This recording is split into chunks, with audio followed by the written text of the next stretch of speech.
Hamas, terorista ito. But because it is a terrorist Arab organization, it is protected by all Arabs. But number one talaga na protector niya is Iran, because Iran shares a border with Israel. Siya nagpapanding nito dito. Itong mga terorista, siya nagfunding, siya naglahat, naggumawa. Tapos binibira ngayon, they attack yung mga settlements sa malapit sa border. Gaza tawag nila. Kibbutz. Gaza, may mga kibbutz, community, bye-bye. Gaza used to be sa bagay, ganyan ang nangyari, nagalitsi-litsi. Used to be a part of really of Palestine. Yung Palestine is also like the Jews noon na walang country. It's a tribe there, they're called Palestinians, na wala rin silang country, walang state. So dito nila inbos ang galit doon sa terorista. Pinapatay nila ang bata.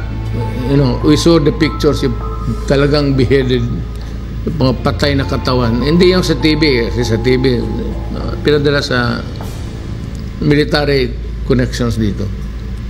Madali lang yan, siruk-siruk lang. It's gory, it's not good to look at. Do not look at it.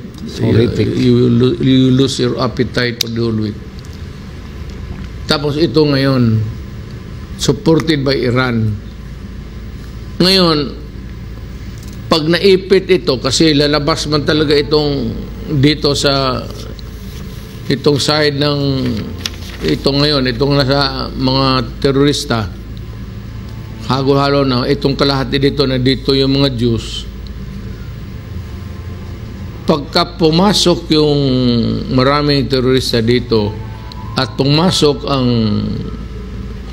Jews ngayon, which they are now entering Gaza at any time, alam ng Arab nations, masakit sa kanila pakinggan, papatayin talaga lahat yan sa loob sa Gaza. Parang samal. Kalaki. Nandyan sila sa isang kantong. Pag pinasok na yan ng yung kaekso ang kanto sa mga Hudiyo pati sa ibang tribo. Pero saan sila ngayon nakamas? Diyan sa kunyari Samal, doon sa dulo ng Samal na may bukid. Pag pinasok yan ng Israel ngayon, sabi ng Israel, we will wipe you from the face of the earth. Ako, nakaintindi ako as leader, pag sinabi kong I will wipe you out, I would simply mean kill you all. Bakit ba ako nagsalita ng ganong hindi mo tutuhanin? Galit sila kasi marami na yung mga bata beheaded. Walang kwentang buhay na to para sa atin. Not only for them but for us. Life has become lousy. But it's not a thing that we have to, Kaya lalaki ito kasi pag malapit na Gaza mapulpog, papasok ang Iran. Pagka pumasok ng Iran, pasok ang Syria, pasok ang ilang countries ba yan? Pagpasok ng mga Arabian countries dyan, pulpugin itong Gaza kasi nandyan na nanalo na ang Israel. Ubusin nila ng Israel na naman. Hindi papayag ang Amerikano. May dalawang warships na doon. Ang Amerikano, hindi gusto lang niya na walag lang magsali. Wag lang magsali sa away muna. Hayaan mo yung Hamas pati Israel. Kasi may nangyari. Ang Amerikano dyan tigapigil. Pero pag pumasok ang Iran, magdala ng mga bomba, pumasok ang eroplano, Syria, kung iba-iba pa ang papasok ang Amerikano. Because the Americans said, we will stand by your side. Ngayon, ang problema nito, Muslim kasi yan ang mga Palestinians. Almost Arabs. Meron mga Katoliko ba? Karamihan dyan, the Arabs are fundamentally Muslims. Gaya ng ating mga kapatid. Mga Kagan, they are the tribes. Kagan, Maguindanao, Maranao. But they have been converted into Christians well ahead of the coming of, hindi pa dumating yung mga missionaries. Islam was already converted to Mindanao. So may religion yan sila. Ang religion ng fealty nila is to God, Quran. Hindi sa gobyerno. Ang tayo mga Kristiyanos, gobyerno, pati a little bit of, religion. Yung iba naman, ako, hindi man ako masyado buang dyan sa religion. Ako, ang tingin ko lang, kung ano lang ang tama. I just say what is the right thing to do. I do not necessarily, iba ang kong communication ko sa God. It's more personal. Or it might be lalabas sa bunganga ko because of the reflections of what God has to say to me. Ngayon, pagka pumasok yan, gira na, ang mga Muslims will be one. Tayong mga Christians, kaya hindi man tayo Diyo, hindi tayo maghanap ng away. Pero kung maggawa sila ng gulo,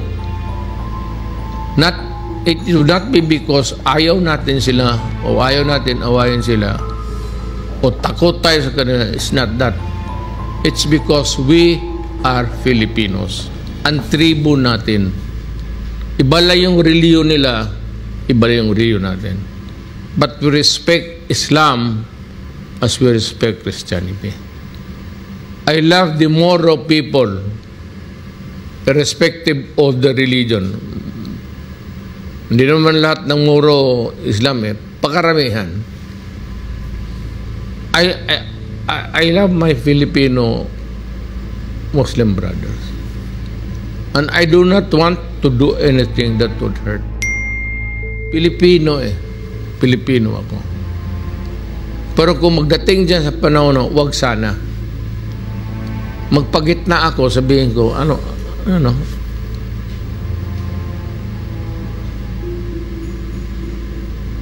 may kunti lang naman akong Moro blood, lula ko, pero maliit lang. Pero if I can make a case of it, make something out of it, sabihin ko, wag tayo. Yan ang problema yun. It's religion. No. It's the world is at war now. Ang cause ang religion. Muslim and Christianity. And the Jews, iba yan sila. Pero wag tasya na tayong damay. Wala man tayong pakialam dyan sa mga Hudyo. Wag sana. Ako ang nakikiusap talaga. My brothers and sisters who are Muslims, please do not. Let's talk about it. Kami na mga Kristiyanos pumunta sa inyo. Huwag kayong mag-alala. Pakiusap na wag yung gira. hindi gira natin ito. It's not the... Pero kasi kung isipin mo yung religion, it's a strong motivation kasi. But wag kayong magpadala niyan. In the first place, wala man tayong pakialam. Why do you have to go into a harm's way? Magpatayan, wala namang kwenta.